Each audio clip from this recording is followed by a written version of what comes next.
అలసిన వానికి ఊరడించు మాటలు. సహోదరుడు భక్తసింగ్ గారి పరిచర్య నుండి సేకరించిన అనుదిన ధ్యానములు. సెప్టెంబర్ 15. మరియు ఆయన, నేను నీ తండ్రి దేవుడను, అబ్రహాము దేవుడను, ఇస్సాకు దేవుడను, యాకోబు దేవుడను. నిర్గమకాండము 3వ అధ్యాయము 6వ వచనం.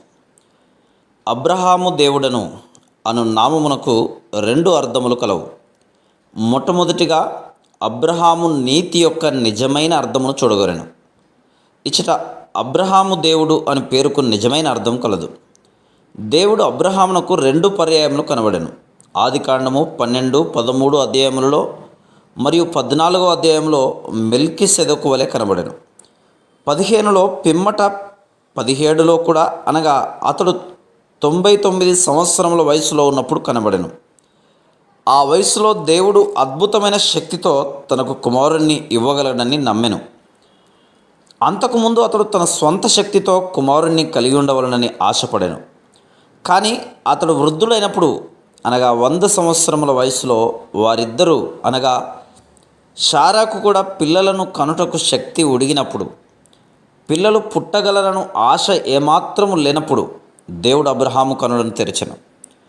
మరణమును జయించు దేవుడు అతనిని నీతిమంతునిగా చేయుటకు మరణమును జయించు శక్తిని, నూతన శక్తిని అతనిలో పోసెను. అదే పునరుద్ధాన శక్తి. ఆ శక్తిని బట్టి అతడు నీతిమంతుడుగా తీర్చబడెను. రోమా 4వ అధ్యాయం 20 నుండి 22 వచనములు. అబ్రహాము తన స్వశక్తిని ఆధారం చేసుకొని అతిశయించలేదు. మన బైబిల్ జ్ఞానమును బట్టియో లేక ఆచారములు, క్రియలను బట్టి దేవుని ఎదుట నీతిమంతులముగా కాలేము.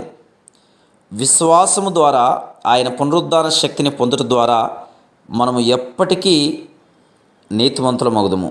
అదే నూతన జన్మ యొక్క అర్థము. అది ఎంతో గొప్ప అనుభవం.